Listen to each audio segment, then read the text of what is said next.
Morning, everyone. Oh, call and response, I like it. Before I get started, I just want to thank all of the organizers, the board, the hosts, all of you. This is a wonderful, wonderful book festival. I feel great synergy and pride and honor to be here. Dick, thank you for that lovely introduction. This book, The Circuit, Dick and I were talking. Dick is also a wonderful craftsman of words, and I was talking about how what I was aspiring to do was write a quartet, right? This is my Four Seasons. You don't just find it in Vivaldi and Eliot, but you can also find it in something as visceral and entertaining as sports, tennis in particular. So, thanks for letting me take these stories out for a walk in the sun of a lovely Saturday. And away we go.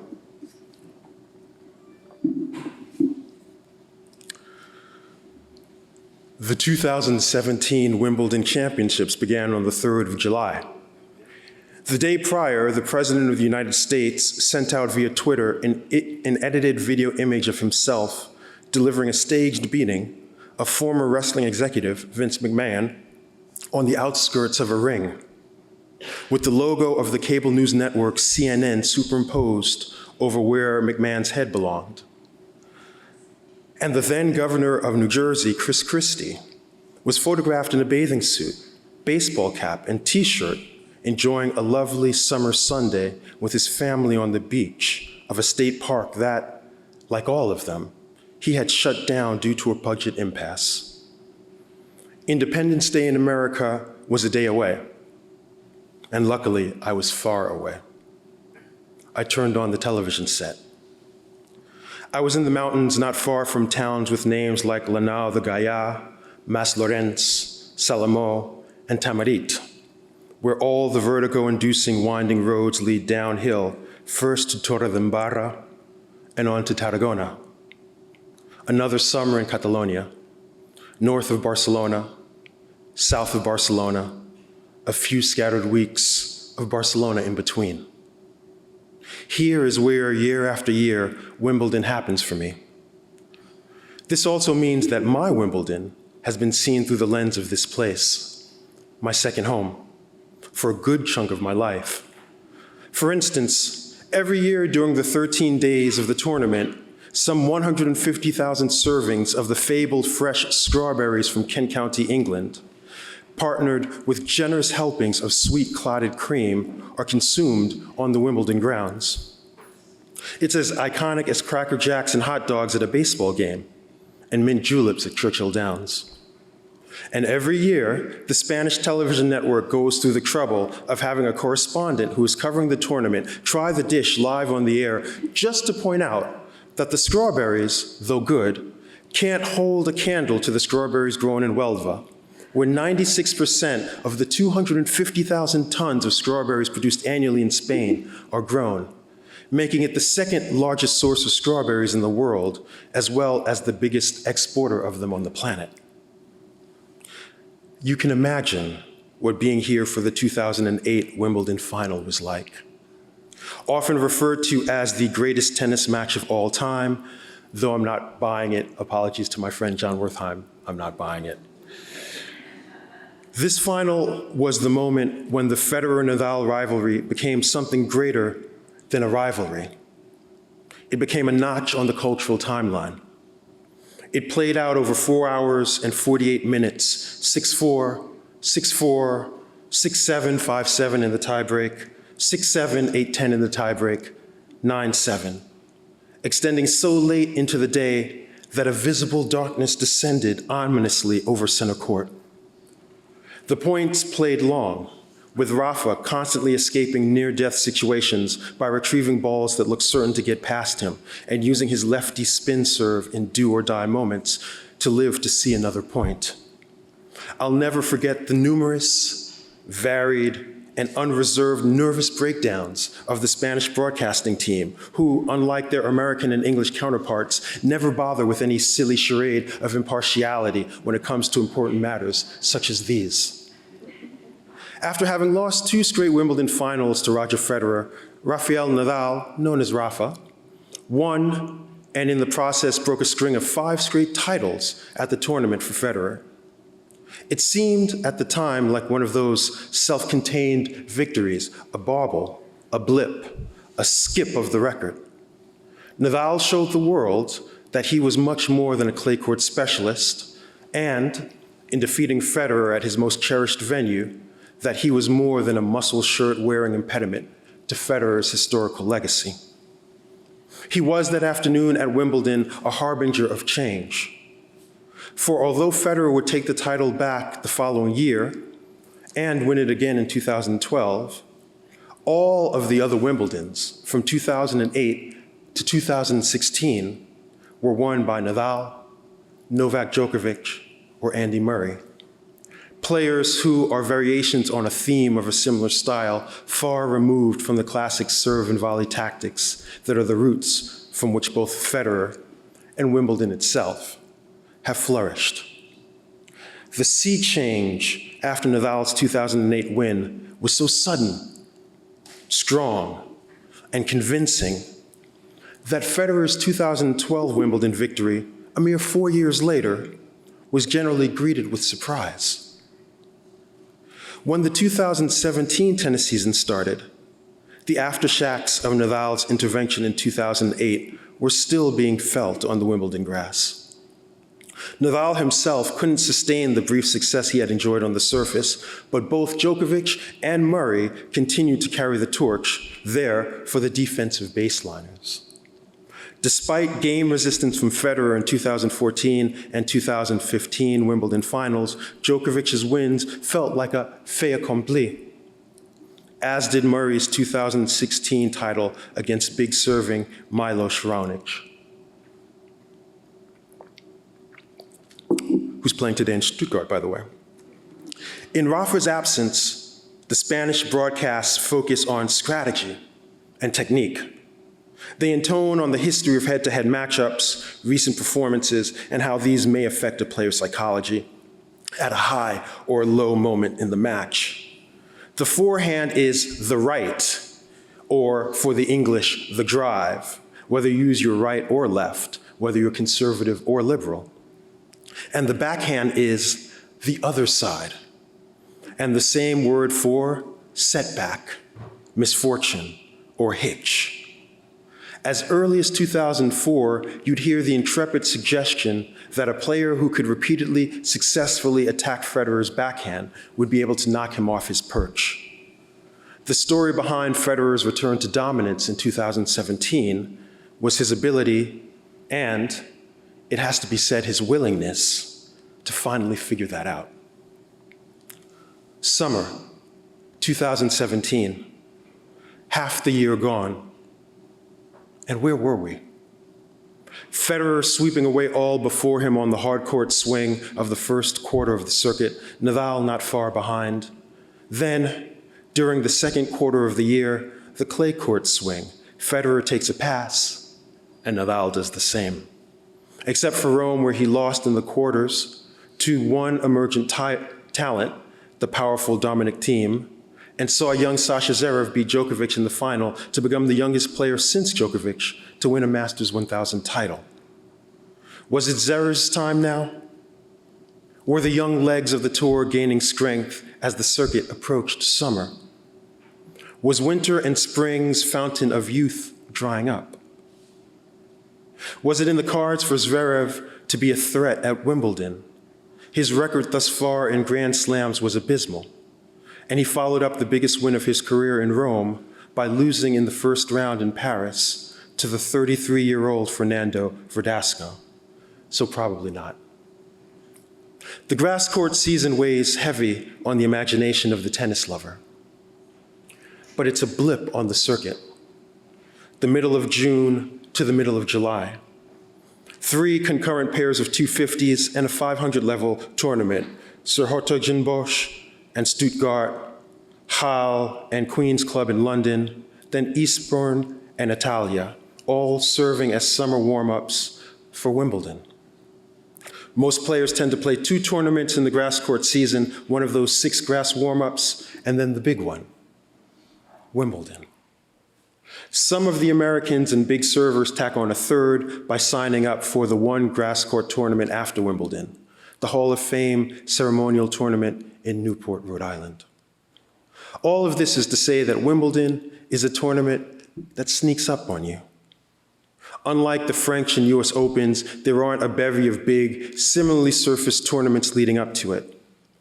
In the past 20 years, only 7 men have won it.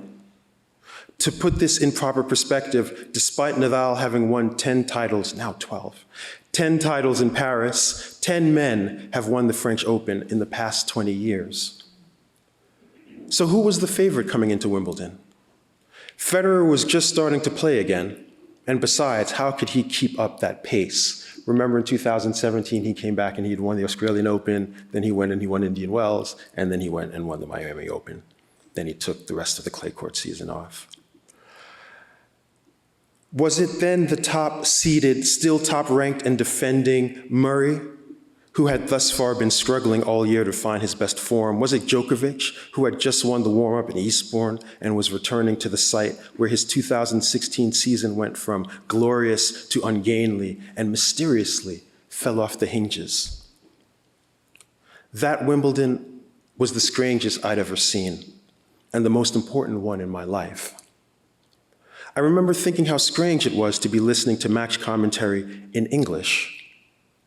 It had been so long, and it made the game feel like it was being played in a different dimension.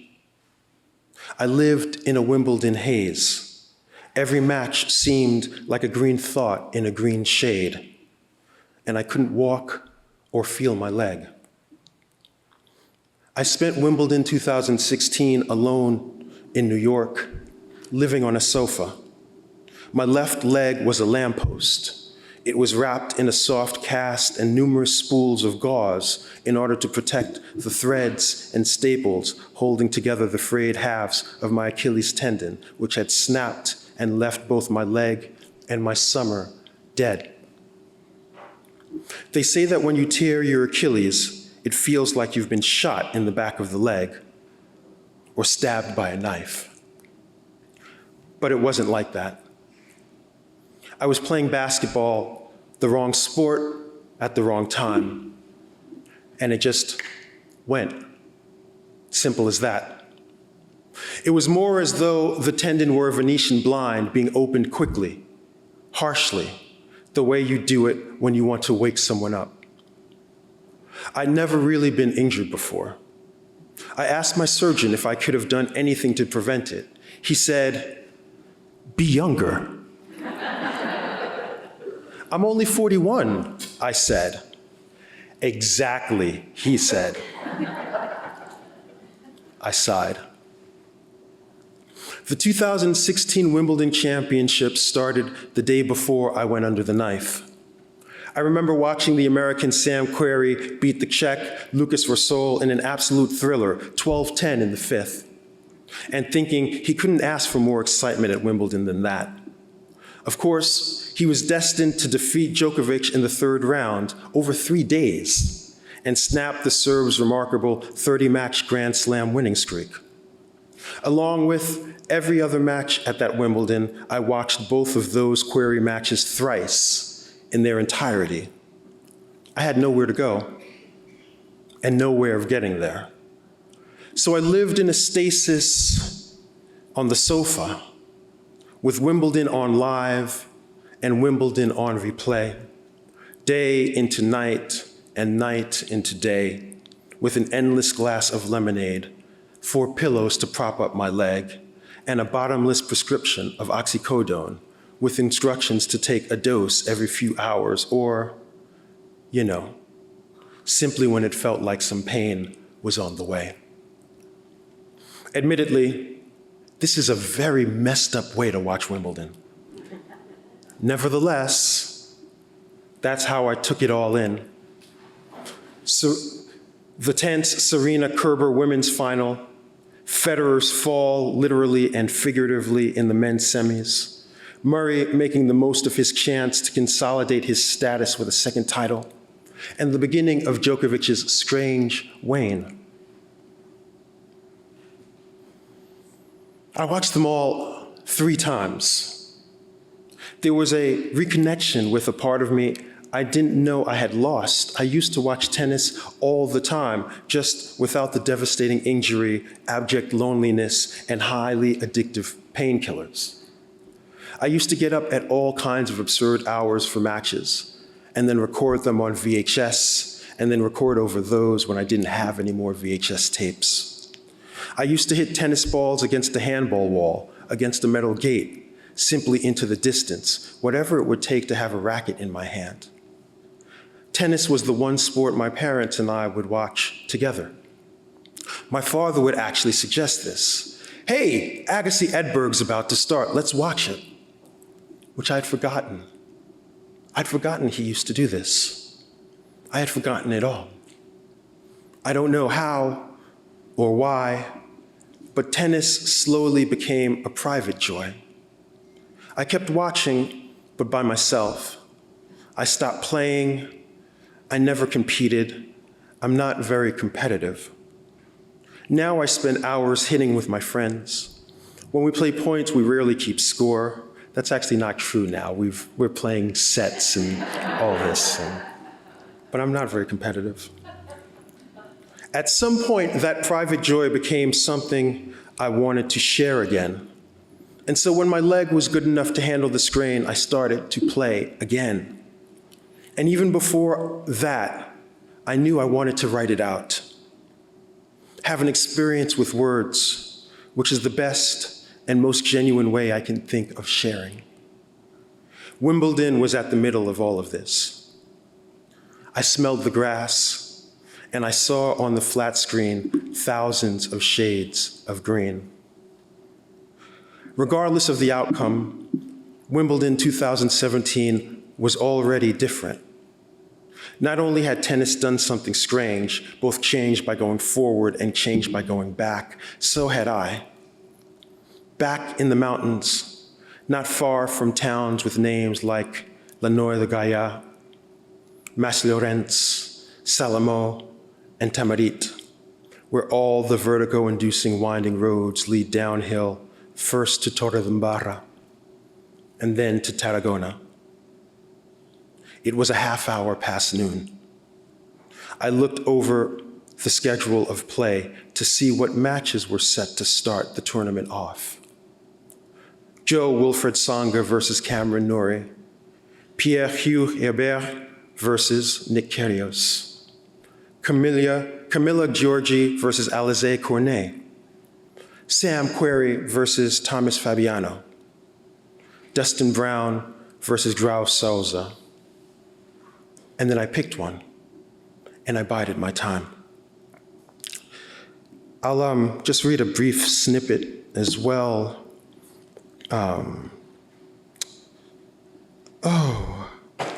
About summer, since we're just about there.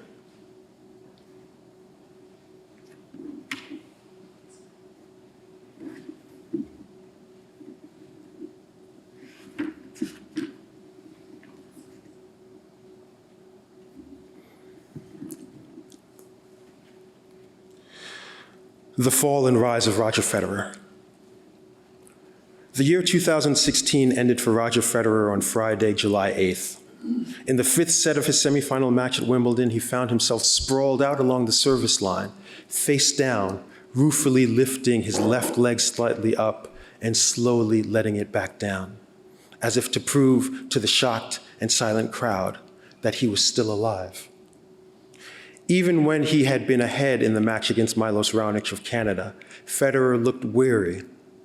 In the 4th set, he double faulted not once, but twice, ending any hope for a classic.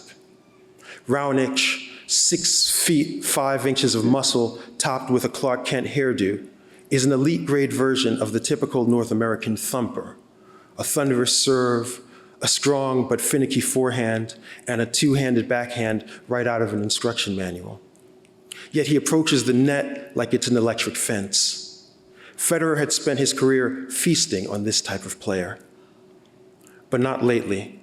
He hadn't won a title all season. He had knee surgery earlier in the year. He skipped the French Open entirely. These days he seemed more gaunt than gracile, more canny than casually assured. Now and then he would see what the other player couldn't. At such moments, whether half volleys in 2015 or overhead backhand smashes in 2014, his fans rejoiced in their nostalgia. David Foster Wallace's Federer essay would make the rounds on the internet like uncorked champagne. For those of us his age who grew up with Marlon Brando in Superman, Alec Guinness in Star Wars, and Laurence Olivier in Clash of the Titans, it was familiar and fine, though we didn't know why. He slowed like a dangerous panther. He staged suicide missions to the net on his opponent's second serves. His game, a sexy hybrid of tennis in black and white, tennis in standard definition, and tennis in 3D, looked good in defeat. Other players grunted, lunged, sprinted into swinging splits, found the worn patch on a grass surface to buckle over, the drizzle-slicked white line to slip on, but not Federer. In his tennis dotage, he was like a Fabergé egg spinning on a tabletop because it could. And then at Wimbledon, he fell. And he didn't just fall, he looked like your uncle doing the robot and having it all go wrong. If you saw that match live, you knew then that it was over. Except it wasn't. He started off the 2017 season ranked 17th in the world. Since then, he'd won 31 matches and lost 2. He skipped Paris again this year, not because of injury, but because he could afford to. Clay wears on the body, and besides, why let Rafa Nadal take your measure on his sovereign surface? Instead, Federer took time off and waited for Wimbledon, like Christmas morning. By the time he got there, he was seated 4th. He looked sharp, dangerous, healthy, his game kaleidoscopic. At the start of week 2, Djokovic, the second seed, withdrew with an injured arm. Nadal lost to 34-year-old Gilles Muller, and the defending champion, Andy Murray, succumbed in the quarters to American Sam Querrey and a bad hip. Suddenly, Federer's 2017 Wimbledon became something else entirely. It became a revenge tour.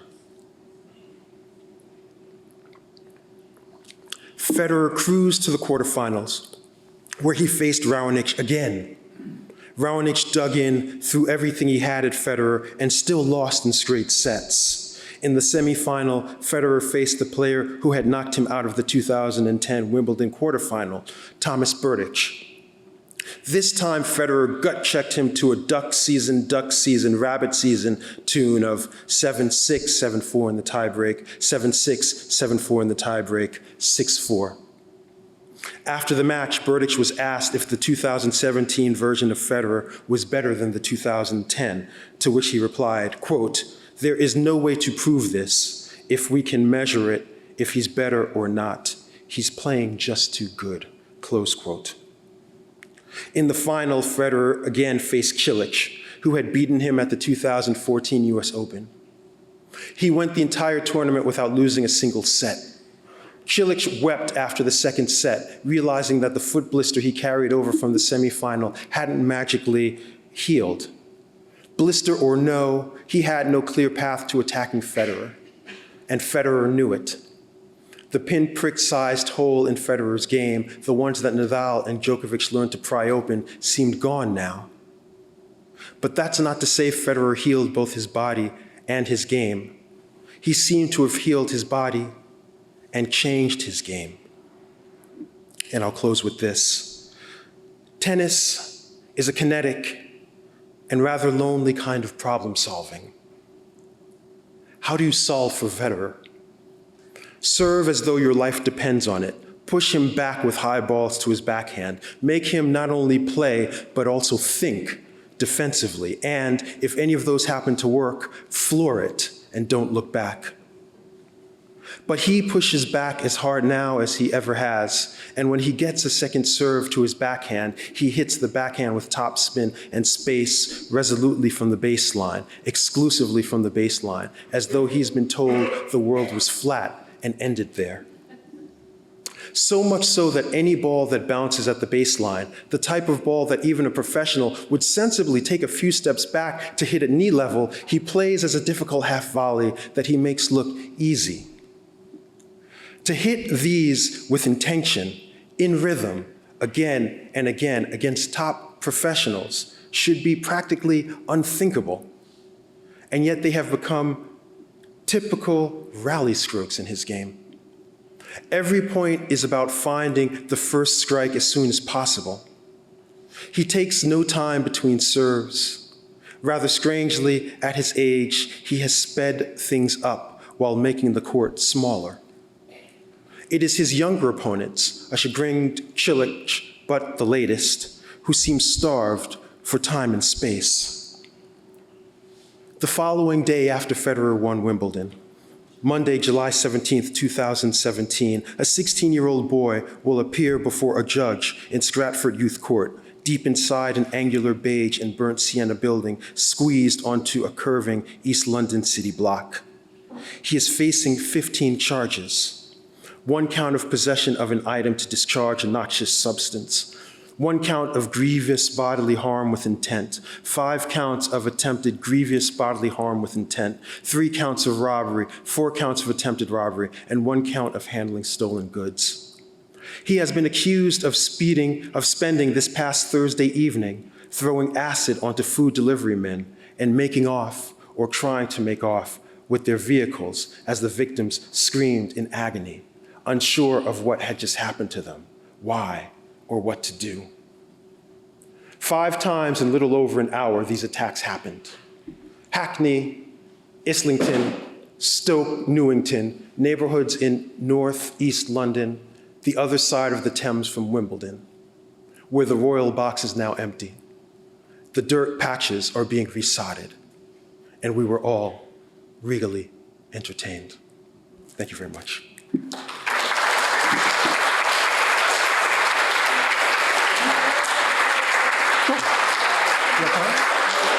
Oh, great. I'm happy to take a couple of questions, 1 or 2, 2 or 3, if anyone has any. Hi. Okay, What's your name? Alex. Hey, Alex. The first section you read makes it evident that you're like a fan of tennis and well as a player, and then obviously you're a writer. I was wondering if you compartmentalize all of those different hats basically involved from the book, or if it was an interplay that happened. Oh, wow. Well, you know, it's funny because, I wrote this from a point of injury. So there's a way in which I guess they were blending, but also my game and body were changing because I was hobbled. But in the sense that tennis is a language. When you watch people playing tennis, they're having a conversation. I actually call exchanges conversations. So there are ways in which, right? I mean, if I see that you don't have a good backhand and I'm hitting it to your backhand, I'm telling you something. Right? It's a language that you either figure out or you're toast. And that's what I actually love about tennis, that we're talking. When Serena hits a good shot and says, come on, she's not talking to herself, right? She's trying to scare the bejesus out of the person on the other side of the net. So there's a way in which I think inherently, yeah, I've always thought of those as something that's melded into one.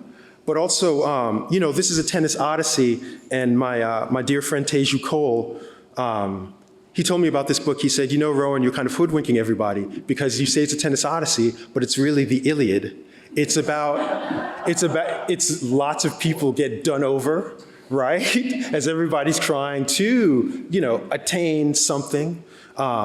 And that I am, if anyone, Philoctetes with my injured leg, trying to make sense of it all. But yeah, tennis, I think, more than any sport that I can think of, maybe baseball, but is a sport of language and stories. And this is, Dick, you're so on the money with the way that you think about the book. If you read this book, you'll find that the stories build often if we just kind of like watch one tournament, we lose the fact that if I'm playing Dick now in Stuttgart, and we played in Monte Carlo, and we played in Brisbane, there's this kind of accumulation of what we were up to. So that one match that you might see is actually carries the residue of all these past conversations, which is the same thing with literary tradition as well, right? When you read Milton, you're reading Virgil. When you read Lowell, you're reading a lot of Cleanth Brooks and also a lot of Homer and things like that, right? So I'm very interested in how increment happens. And so this is a study of a year in that sense. Sure. I could take one more question, you're saying? I could take one more if there's another question? No? Great. Yeah. Since you mentioned the David Foster Wallace piece, What's your name? Dick, Hey, Dick. you know, it's such a sort of a famous and imposing sort of predecessor piece. Is that affect you as a writer? You go after her? No, pressure makes diamonds. You know, you should always be grateful for any great work that comes. I mean, honestly, you know, you'll ask some of the writers here, like, who are your influences? What do you admire? And they'll tell you, but they'll be lying to you to an extent because there's a level of envy that comes past admiration, right? But I also think that's healthy, right? But also, I found myself thinking a lot more of John McPhee's great book, Levels of the Game. That for me is the book that I was aspiring to and kind of carried in my mind. That's about the '68 US Open final between Arthur Ashe and Carl Grabner, and his great storytelling. And I'm honored to have the same publisher for Strauss and Giroux, and consider it, like you were asking about, Alex, a conversation as well. A conversation with David Foster Wallace, a conversation with John McPhee, a conversation with my great colleague and friend Louisa Thomas, to whom I dedicated this book and who I admire endlessly, and John Wertheim and all of the great tennis writers. I'm just grateful for sports at its worst can make us mindless, right? And tribal. And I'm really grateful for moments that give us an opportunity to breathe and think about kind of community and all of the ligatures and ways that it brings us together and makes us better. So thank you very much, folks. Appreciate it.